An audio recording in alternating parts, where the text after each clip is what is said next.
जो सातत्याने आग्रही आहे, पण सरकार वेगवेगळी सरकार केली, त्या सरकारने काहीही केलं नाही.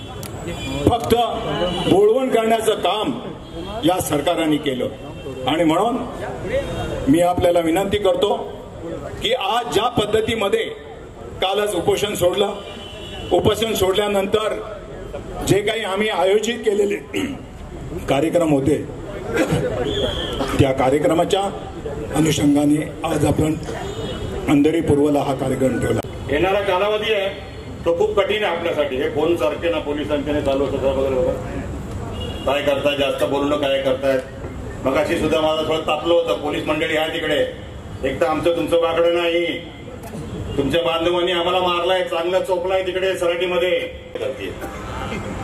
त्यातला फालतूपणा करायचा ना. आम्ही शांततेत येणार, शांततेत जाणार, आमच्या हक्काचं मागायचं आम्हाला.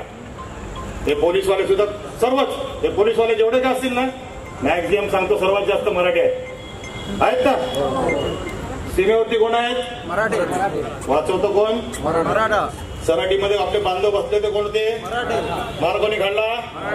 पोलिसांनी कोण? पोलीस कोण होते? म्हणून आम्ही छातीवरती बिल्ला लावून फिरवतो की याच्यापेक्षा मोर्चा आम्हाला बघायला मिळणार नाही, माझा रेकॉर्ड कोण तोडणार नाही, असं मला वाटत होतं.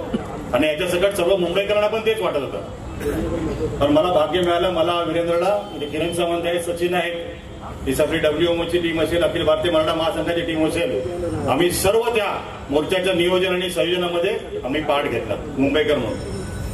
तुम्हाला सांगतो मी मोर्चा कसा असतो आणि काय नियोजन असतं, काय ती शिवनीती असते, काय तो गनिमी कावा असतो, हा फक्त मराठ्यांकडे शिकायचा.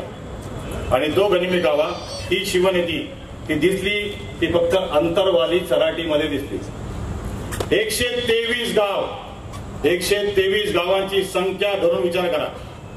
जेरीस आणलं संपूर्ण सरकारला, जेरीस आणलं. जिथे जरांगे पाटील राहतात अंतरवाली सराटीमध्ये फक्त 2800 लोकांची जनसंख्या आहे. 2800 घर आहेत, लक्षात ठेवा, 2800. आपण आज जर संपूर्ण मी अंधेरी आणि प्रमोदचा जर मतदारसंघ बघितला तर जवळजवळ 40-50 लाखाचा संपूर्ण तुमचा अंधेरी आणि हात परिसर होईल आपला कोरल्यापर्यंतचा. लक्षात ठेवा, मोर्चा अर्धवट आणला, प्रमोद अर्धवट आणलाय. सांगून ठेवतो, गर्दी होती, हे होती म्हणून तुम्हाला क्षमस्व, नाही तर आम्हाला अशा पद्धतीने हे काय माझे हिंदू नव्हते काय? सध्या काय चाललंय? हिंदुत्वाचं सरकार, हिंदुत्वाचं. मार खाणारा हिंदू, मारणारा हिंदू, आदेश देणारा हिंदू. मराठा का पाकिस्तानी वाला आहे का तालिबानी आहे का मुसलमान आहे?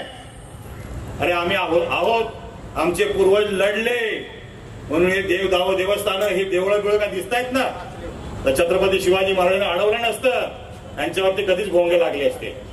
आणि तुमच्या नावाच्या समोर सुद्धा खान, शेख, रफिक याचसारखी नावं असतील. मी आज मुद्दामून बोलतोय, आरक्षणाच्या विरुद्ध बोलतोय मी.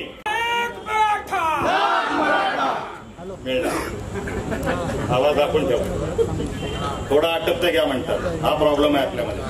मला माहिती आहे सर्वांना बोलायचंय आहे ना. माझं चांगलं वाटत नसेल तर मला सांगा, तिथे सांगतो.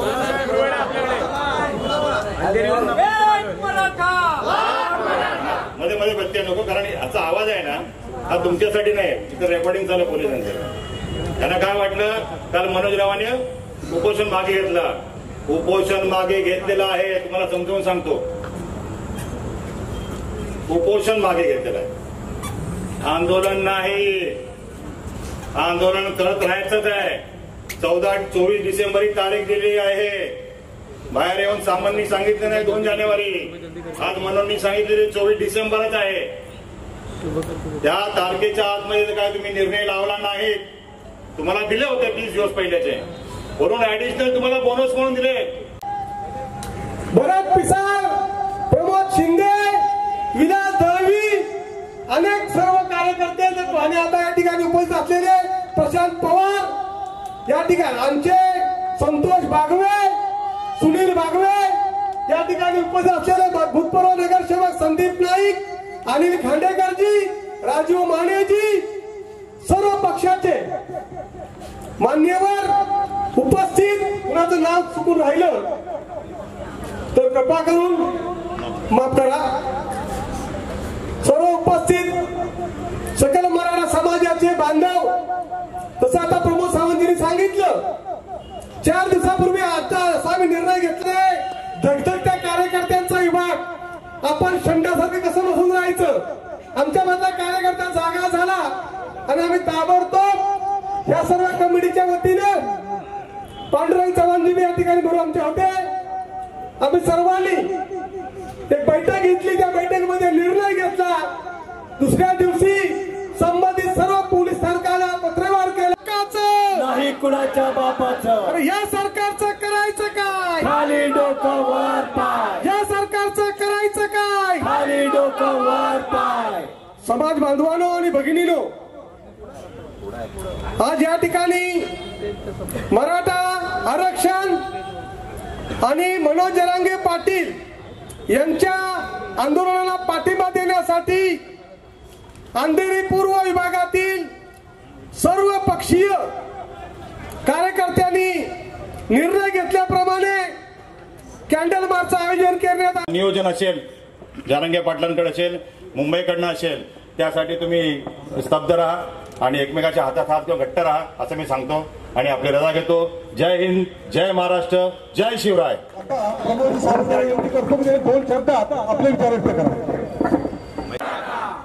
आरक्षण आमच्या हक्काचं, आरक्षण आमच्या हक्काचं. उपस्थित सर्व मराठा समाज बांधव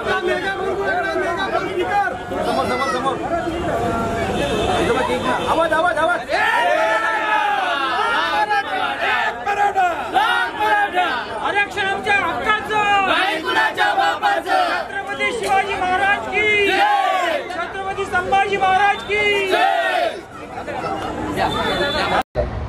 आजचा जे काय आयोजन आम्ही केलं होतं अंधेरी पूर्व विधानसभेच्या वतीने सर्व पक्ष मिळून सगळ्या मराठा समाज बांधव भगिनींना आम्ही एकत्रित करून या ठिकाणी मराठा समाजाला आरक्षण मिळालं पाहिजे यासाठी आम्ही या ठिकाणी कॅन्डल मार्च काढला होता. त्याचबरोबर जे जारंगे पाटील आहेत त्यांनी जो काय उपोषण केलं होतं त्या उपोषणाला पाठिंबा देण्याचं काम दर्शवण्यासाठी अंधेरी पूर्व विधानसभेच्या वतीने सर्व पक्षीय या ठिकाणी मोठं आंदोलन आम्ही करण्याचा एक प्रयत्न केला आहे.